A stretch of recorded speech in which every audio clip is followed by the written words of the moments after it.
मर्यादा पुरुषोत्तम राम जी हमारे हृदय में रहते हैं। उन्होंने हमें सिखाया है मानवता, उन्हीं শিখিয়েছেন মানবতা। মর্যাদা রাম পুরুষোত্তম নামের আদর্শ আমার কাছে আছে। আমার বুক ছিঁড়ে গান্ধীজি আদর্শ আছে, নেতাজি আদর্শ আছে। আমি কিন্তু রামজিকে মানবো, মানবতাকে মানবো না। শ্রী রামজি কি বিজেপির সদস্য?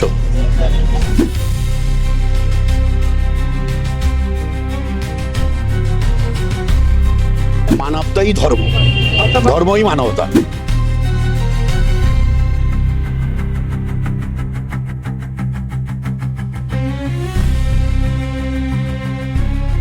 রাজ্য জুড়ে যেন রামনবমীর শেষই হচ্ছে না। গতকাল দেখেছি ভবানীপুরে শুভেন্দু অধিকারীর শোভাযাত্রা, কোনো রকম রাজনৈতিক পতাকা নেই। আজকে নন্দীগ্রামের সেই চিত্র দেখতে পেয়েছি। অপরদিকে কুণাল ঘোষ গত বছরও নেমেছিলেন, এবছরও পুজো করেছেন এবং একাধিক তৃণমূলের নেতারাও কিন্তু পাল্লা দিয়ে রাস্তায় নেমেছে রামনবমীর জৌলুস করতে। এখন দাঁড়িয়ে রয়েছে জোড়াসাঁকোতে এবং সেখানে দেখতে পাচ্ছি সংখ্যালঘুদেরকে নিয়ে এখানকার যারা রয়েছেন, এখানকার যারা তৃণমূলের কর্মীরা রয়েছেন, তৃণমূলের কাউন্সিলররা রয়েছেন, তারা এখানে এসেছেন এবং তারা এই রামনবমীর যে জৌলুস তৃণমূলের প্রাক্তন বিধায়ক বিবেক গুপ্তার তরফ থেকে নিয়ে আসা হচ্ছে, সেখানে জল, ফল, চকলেট, জুস দেওয়ার জন্য সংখ্যালঘুরাও বসে রয়েছে।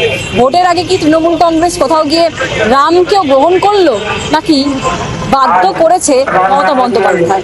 যে মমতা বন্দ্যোপাধ্যায় একসময় বলে যে রাম নাম রাম বহিরাগত এবং ভগবান শ্রীরামকে বহিরাগত আখ্যা দেয়, সেই মমতা বন্দ্যোপাধ্যায়ের ডাকেই আজকের সংখ্যালঘু তারা সাড়া দিয়েছে এবং এই রামনবমীর যে জৌলুস সেখানে তারা সাড়া দিচ্ছে।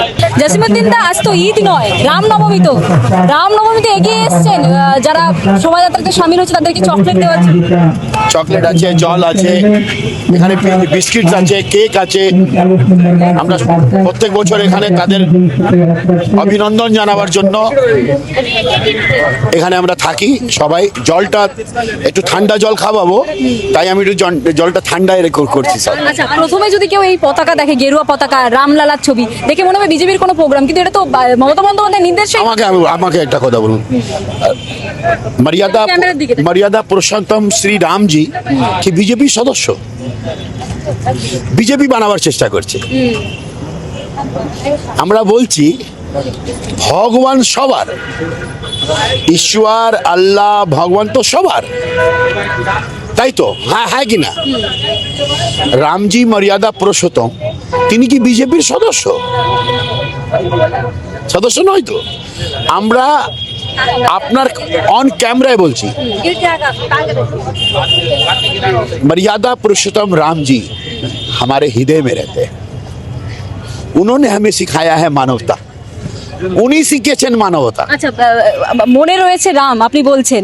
তৃণমূল কাউন্সিলর জসিমউদ্দিন দা বলছেন মনের মধ্যে রাম রয়েছে। আচ্ছা, হনুমান গল্প তো শুনেছি, হনুমান বুক চিরে দেখিয়েছিলেন রাম সীতা লক্ষ্মণ। মর্যাদা রাম পুরুষোত্তম নামের আদর্শ আমার কাছে আছে। আমার বুক ছিঁড়ে গান্ধীজি আদর্শ আছে, নেতাজি আদর্শ আছে। আমি কিন্তু রামজিকে মানবো, মানবতাকে মানবো না। রামজি হিন্দু মুসলমান বলেছেন, সনাতন ধর্ম কি হিন্দু মুসলমান বলে? সনাতন ধর্মটা কি? সনাতন ধর্ম হচ্ছে সবকি সেবা। বিজেপি এই ঝান্ডার সাথে বিজেপির কোনো সম্পর্ক নেই। যদি বিজেপি এটাকে হাইজেক করে তাহলে বিজেপি থেকে সতর্ক থাকবেন। This is the symbol of সনাতন ধর্ম।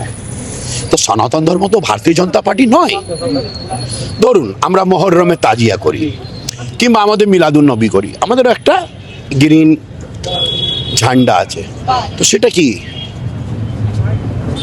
সেটা কি?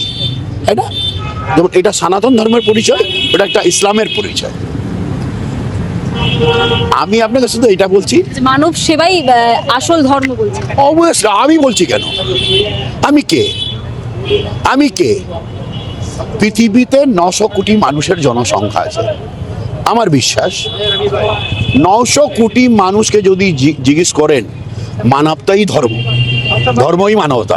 মানবতাই ধর্ম দেখানোর চেষ্টা করবো। কাউন্সিলর নিজে এখানে চকলেট, জল সবকিছু রেডি করে রাখছেন, নিজে হাতে রেডি করে রাখছেন, এবং তিনি বলছেন যে জৌলুসে যারা সামিল হয়েছে তাদের উদ্দেশ্যেই কিন্তু এই চকলেটগুলি রেখেছেন, এবং মানবতাই ধর্ম সেটাই আজকের উদাহরণস্বরূপ তিনি দেখাতে চেয়েছেন। কোনো রকম রাজনৈতিক পতাকা নেই, একেবারে বিজেপির কিছু মিছিলে যে পতাকা দেখেছিলাম সেটা কিন্তু আজকের কোনো রকম রাজনৈতিক পতাকা ছাড়াই তৃণমূলের যে কাউন্সিলররা রয়েছেন তারা কিন্তু রাস্তায় নেমে পড়েছেন জনগণের সেবা করতে।